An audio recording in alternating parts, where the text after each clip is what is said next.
Hello, Chargers. Here we are once again for the Tata Steel Chess 2022, and round two has just finished.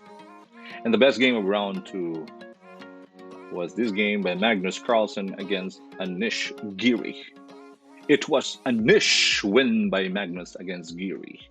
And by the way, before the tournament, there was an interview with Magnus, and he actually said that his next goal is to reach the classical rating of 2,900. Is this going to be the start of that road to 2-9 by Magnus? We will see. Okay, round number two of Tata Steel. Here we go. Okay, it started with d4. All right. Giri went for knight f6. Carlsen played c4, normal. e6. It could go to Nimzo Indian. If let's say knight c3, bishop b4, then we will have Nimzo. And Carlsen went for knight f3. Giri went for d5. Now g3. Now we are going into the Catalan. Okay, that's a very solid approach. And Carlsen lately in the classical games, he has been employing the Catalan. In the last World Championship, there were more Catalans. Yeah. Last time Carlsen was more of an e4 player, but this time he goes into this Catalan as white. Huh? Bishop g2, castles. Takes on c4. Knight a3. All right, this is not so common move for the knight, right? Knight on the rim. Okay, but the knight is hitting the pawn on c4, also not allowing the b5 to protect that pawn on c4 because the knight is also there.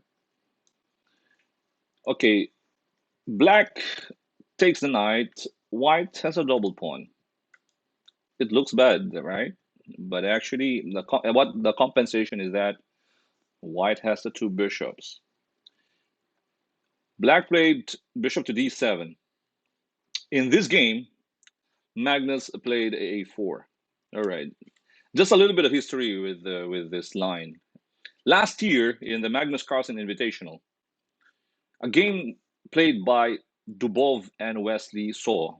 We all know very well that Dubov works for Magnus, right? So it actually helps when someone is working with you, right? Two heads are better than one, of course.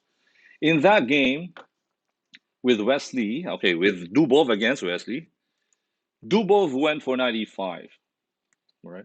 Knight e5, and it continued with the bishop c6, attacking the bishop on g2. So Dubov, of course, did capture with the knight. Knight takes. Now it's hitting the pawn on d4, bishop to b2, and then knight d5. The problem in that game was this dark square bishop, right? There was no scope for the dark square bishop. And if, for example, if let's say in that game rook c1 and then knight to b6, if you push for a4, for example, you want to go bishop a3, just queen d6, yes. So this bishop is limited. That bishop is limited. And later in the game, Wesley won a beautiful game against Dubov. But these strong players, right? Okay, it was knight e5 last year by Dubov, and Dubov works for Carlsen.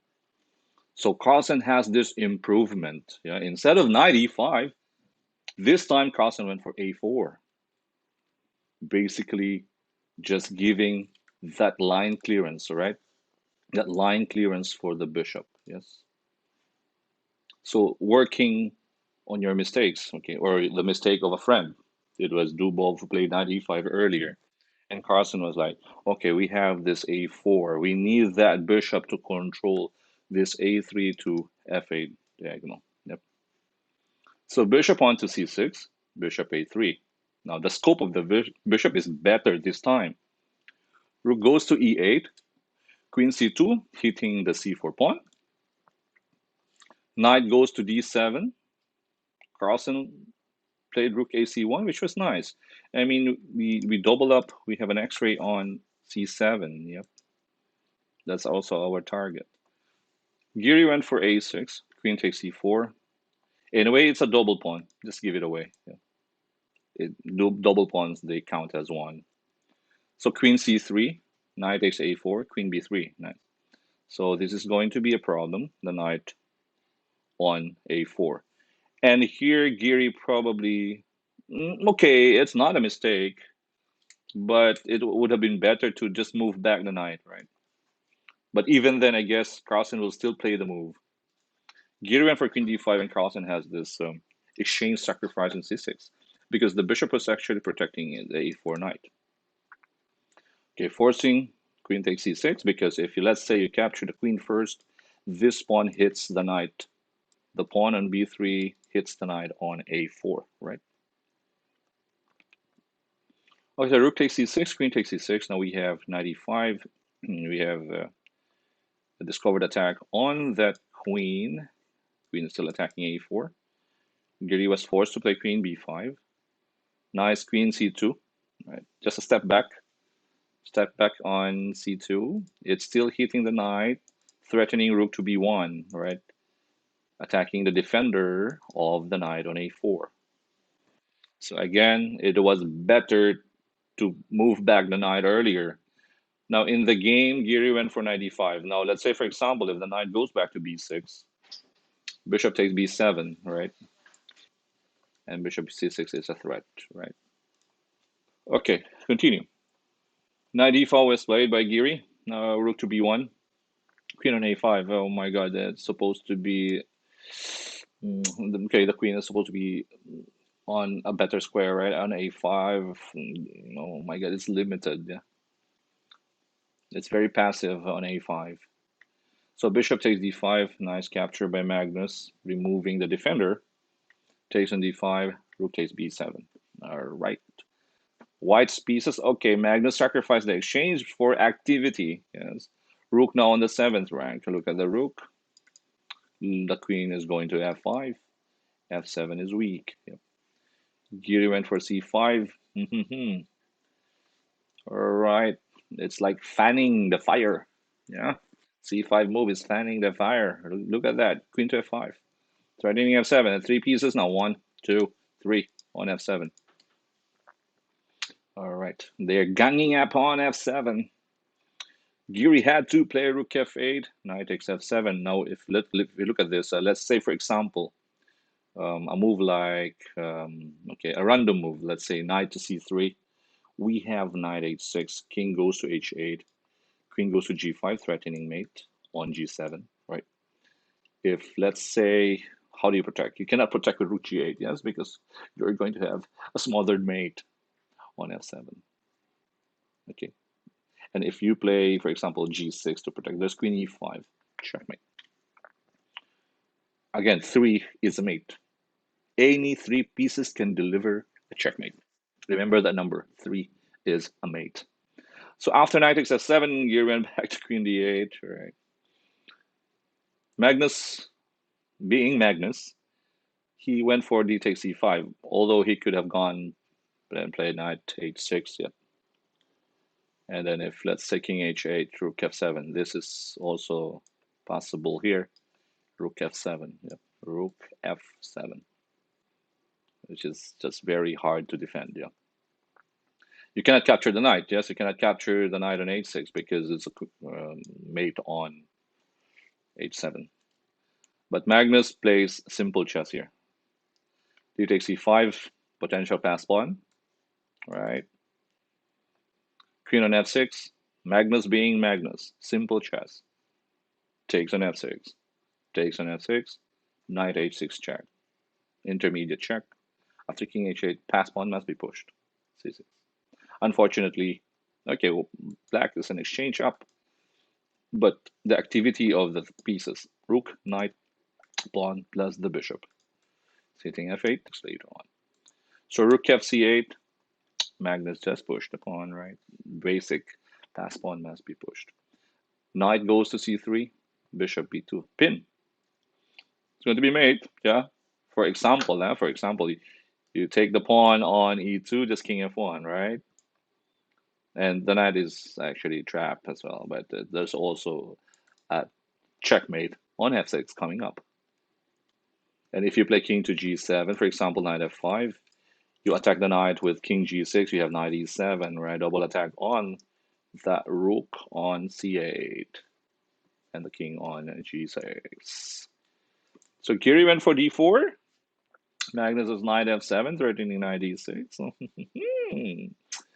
The rook is blockading the pass one, but the knight is coming. So knight e6, king goes to g6, king f1, protecting e2, knight b5, take the rook, rook takes c8, a4, knight takes c7, bishop takes d4, knight e6, and bishop e3. And here Giri threw in the towel, yes, because white is actually 2 pawns up, and that's too much. White is also threatening rook to b6, hitting the knight and the pawn on a6. Yes. The bishop is strong on e3. It's also protecting any rook c1 counterplay. So Giri was like, okay, hands up. I sleep tonight and worry about the next game. Yeah. So Magnus Carlsen drawing first blood. His aim is to go for 2-9. We'll see what happens. Right? It's still very early. This is round number 2. We still have 11 more games left. But this game only shows that Magnus is a real deal. Yes. That's why he's a world champion. All right. And also learning from the mistakes of the others. If we go back, right? Learning from the mistake of the others. His good friend Daniil Dubov against Wesley Saw last year, right? Went for 95. Yes, his friend Daniil went for 95.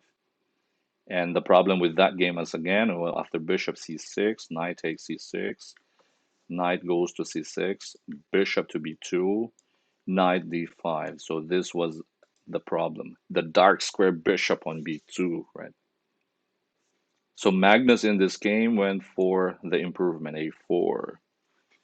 Okay, activity is more important, yeah. Activate the bishop. It has more scope here on a3. The active bishop. The rook e8, queen c2, 97. And then also, if you want to be strong like this players, you should not hesitate. That's why they are strong players, because they do not hesitate. Now, this moment, look at this moment. Magnus was like, okay, sacrifice my exchange. No hesitation. No hesitation. It's still unclear. There are still many pieces on the board, but he's confident about himself. Yeah, it's all about the belief that I can do something from here. All right. Look at the compensation. Knight on e5, activity of the two bishops, plus the knight, the scope, the two bishops, the activity of the knight on e5, plus the rook on b1, and the rook b1, queen on a5 is misplaced, yes. Takes on d5, nice one. Taking the active d5 knight, takes, and then the control of the 7th rank, because it shifts to the king side where the king is. So after c5, all right, ganging up on. Invite everyone to the party. Yes. 3 pieces ganging up on f7. After rook f8, knight takes f7. 3. Again, a 3 is going to be a mate. And then Magnus just simplified. Magnus being Magnus, right? He likes to torture people. Yeah. You sit down in your chair, but with no hope. Yeah. You can sit down for the next 30 minutes or 1 hour, but without hope. And it's killing you inside. Yeah. Psychologically, it's just really, really bad. And Magnus plays like that. Yeah? He's a predator. Yeah, yeah, it's just killing you. Yeah, look at that. Slowly but surely. And then the pawn, the pass pawn. Okay, the help of the knight to d6. Right, and then in the end, the extra 2 pawns is just too much for Anish. Anish win by Magnus over Giri. And again, let's watch out for the next rounds. All right. I hope you like our presentation for today. And please continue to support our channel, Charles Next Chess, on Facebook and YouTube. Thank you for all the supporters. And we will continue to give you more and more exciting games to look forward to. See you next time. This is Coach Oliver signing off. Bye bye.